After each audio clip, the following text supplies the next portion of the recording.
kan kii kuy nangam. Absolument. ñoom ba jamono ba Ousmane Sonko nekkee ci opposition bi ñun ñii kenn mënu woon wax ñun daaw ñu sax am 10 personnes ñu ñuy seetaan. waaw actuellement ñoom man li may am lu ndaw li may am ñoom amatuñ ko. baax na. parce que sénégalais yi ñoom te ñoom ñëpp seen xol tànn gis nga ñun ñuy toog nii ñi ñu sonal waa parce que ba ñu yéegee kenn su ñoom seen xol bigul ñoom ñoo ñu toog ce sont des aigris des frustrés dañoo ñëkk mënuñoo wax. parce que au moins Ousmane Sonko ñun ñii. non ñëg boobu noonu. lu ñun la gën a res. man li may xaw a inspiré rek. mooy suite logique la. bu ñu nekkee di xeex yenn médias yi leen favorable. ça me rappelle Ousmane Sonko bi mu nekkee en campagne nekk ci kaw oto bi. ñu jox ko RTS taal ko micro mu ne micro bi moom seppil ma ko tegal ma ko ne leen. et maintenant le premier ministre boo xam ne sortem yëpp RTS moo koy couvrir.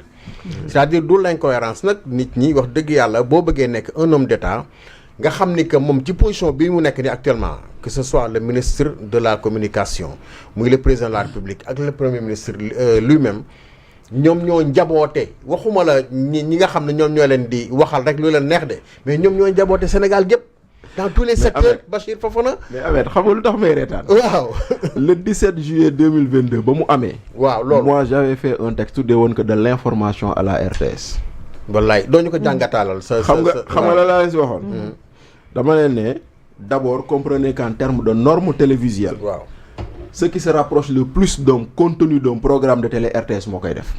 loo ko contre. absolument. c'est-à-dire que tu as la diversité dans toute sa dans toutes les langues, tu as la diversité des contenus, des programmes, etc. Loolu, la RTS se rapproche le plus de ce qu'on appelle normes télévisuelles. Il a bindoon. Mais au niveau du traitement de l'information et de l'animation du débat politique, ça laisse à désirer. Xam nga la laa ci teg. La RTS obéit à ce qu'on appelle la règle des 3/4 en matière de traitement de l'information. Le premier tiers est adressé au président de la République, le deuxième tiers est adressé au gouvernement et le troisième tiers au reste de l'actualité. Quand le président et le gouvernement sont dans le même bord politique, ça donne l'impression que c'est une propagande politique. Parce que quand tu parles des activités du président pendant 10 minutes, nga teg ci activité gouvernement pendant 10 minutes, nga bëgg ne actualité bu des yëpp yéen a moom benn 10 minutes bu des bi. loolu mooy journal le gouvernement rek. Voilà. Mais ñoom information officielle gouvernementale la ñuy traité. absolument. agence de presse moom lañ tuddee agence de presse du gouvernement. loolu mooy priorité bi. loolu mooy priorité bi. loolu laa leen waxoon 2022 ma ne leen. kon bu ngeen bëggee toog naan RTS nguur gi la fi nekkal. ba ngeen koy critiquer. bu nguur gi changé, vous verrez que la RTS n'a pas changé. Si. C'est comme Ousmane Sonko qui n'a jamais changé. Non, vous verrez que la RTS n'a pas changé. Tey jii nii RTS boobu ñu doon ŋàññ RTS boobu la ñuy tàccu tey. waaw. kon ñoom ñoo changé. ñoom ñoo changé. ñoom ñoo soppi seen gis-gis. ñoom ñoo parce que en réalité. xam nga ça c'est le propre de tous les partis. ñoom ñoo changé. C'est le propre de tous les partis Ahmed. qui ont une orientation fasciste. xam nga mooy lan ñoom lu ñu bëgg ku leen naan si yéen a baax seen maam a baax seen nijaay a baax seen bàjjan a baax. ñoom bëgguñu ku leen naan li ngeen def baaxul. c'est-à-dire que ñoom bu ñu sañoon tout le monde s'aligne ànd ak ñoom. bëgguñu sax ku leen ignorer. waaw. tout le monde s'aligne ànd ak ñoom. si tu ne peux pas t'aligner ak ñoom.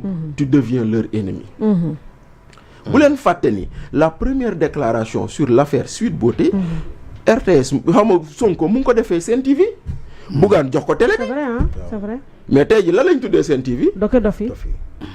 lu tax ñu tuddee ko Kër Dofi parce que lu ñu fa bëgg a dégg dégguñu ko fa. lu ñu fa bëgg a dégg dégguñu ko fa Kër Dofi ba mu nekkee Kër Dofi terewul ñoom foofu lañ demoon. mais Bachir j'aimerais bien foofu te poser une question. waaw Kër Dofi lekkatu leen Kër Dofi de. léegi parti Dofi la ñu am moo di Cheikh Tidiane moo di est-ce que tamit médias yi. nga xam ni sax xëy na ñoom ànduñoo ak nguur gi ci doxalinu nguur gi parce que loolu c'est tout à fait normal. waaw est-ce que nekkuñu tamit di defal promotion Ousmane Sonko parce que mënoo wax ba bàyyi te tuddoo ko wala mu nekk benn sujet de débat en fait en permanence. non et ça man parfois ça me dérange. non c'est-à-dire le fait que tout le temps tu es vraiment obligé de le citer. c'est-à-dire que il faut comprendre. de commenter tout ce qu'il fait. Goebbels avait dit. oui Goebbels avait dit en bien ou en mal l'essentiel c'est qu'on parle de toi. waaw.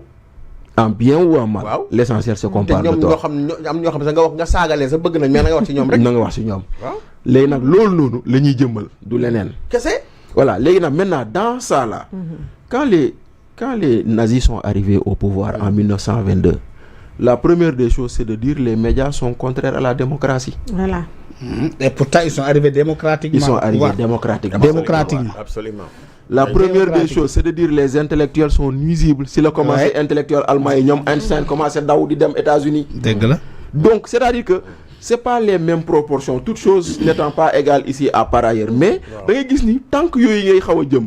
Donc à défaut de contrôler les médias, on les empêche de fonctionner. De fonctionner quoi. À défaut de pouvoir dire aux médias topp leen ñu, on les ferme. non mais ay wala les étouffes. Wala ñu étouffé li nga wax démb fii nee na maanaam y a tellement de choses à dire hein. Y a le pétrole, y a le gaz, y a le truc, y a le nangam. Mais on est obligé. mais doo ko wax parce que tu es obligé nga topp ci benn Azoura Fall di ci wax topp ci benn nangam parce que maanaam ñi lay suivre sax day mel loolu la ñuy bëgg dégg en fait. Mais actuellement on est obligé de parce que xam nga des fois tamit c'est la situation qui nous parce que xam nga Sonko avant muy nekk lu mu nekk les gens n'en parlent pas mais ba mu doon ba taxawee di am envergure bu mu am c'est presque obligé dans boo ci wax la ci lan ngay wax. Aujourd'hui y a quand même une grande médiocrité ci débat yi. Te malheureusement. Non, c'est une grande pauvreté du débat, mais c'est voulu. Voilà. C'est fait à dessein. xam nga lu tax ñuy suivre ce plateau. Waaw. mooy il s'inspire de ce qui se dit ici. après bu ñu xëy suba loolu la ñuy dem di ko reporter wala ñu di ko partager. Mais gis nga beneen dëgg bi mooy lan gis nga débat wu niveau débat de la presse là. xanaa xam nga loolu dafay refléter niveau wu gouvernant yi fu ñu toll. Non, man moom si Diatou Cissé la mos a dégg. non le niveau gouvernement yi moom boo dégg Diatou yàlla. Cissé. Non loolu la wuy ma non defal naa Diatou Cissé. ba muy nekk secrétaire général santé non Diatou Cissé Badiane attention. loolu Badiane léegi dañ ci mos a xuloo. maag moom léegi Badiane la. non parce que en fait elle était Koulibaly, elle a changé de mari. maintenant elle est Badiane. Voilà mais moi je préfère m'arrêter à Diatou Cissé.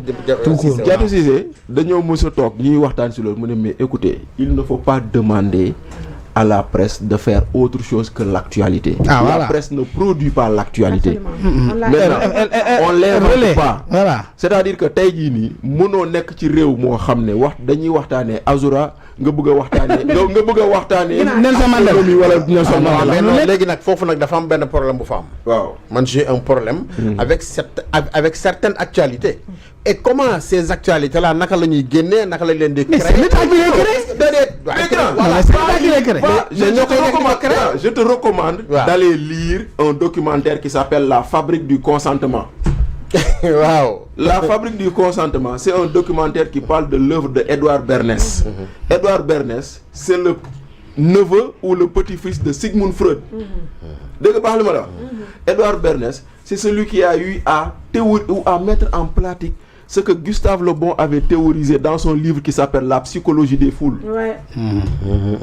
Boo xoolee loolu tu comprends lu tax lii mu nekk te lee nekkul parce que y a des gens qui sont là pour fabriquer façonner l'opinion sur une orientation ba ñu bëgg parce que lii la ñu bëgg nit ñi waxtaanee loolu la ñuy teg ci table bi. C'est simple.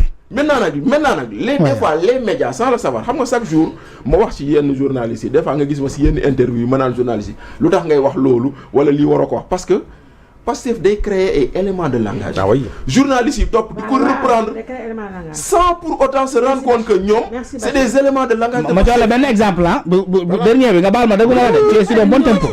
Récemment qu'est-ce qu'on nous dit que le gars ne prend plus son salaire. Et c'est la presse qui le reprend textuellement comme ça. Et des chroniqueurs me crient bravo. Attends, première chose. Et c'est pas un événement. Attends, première chose. Kan moo ko wax da ngeen ko dégg ci gémmiñam. Voilà. Non. Première chose da ngeen ko dégg ci gémmiñam.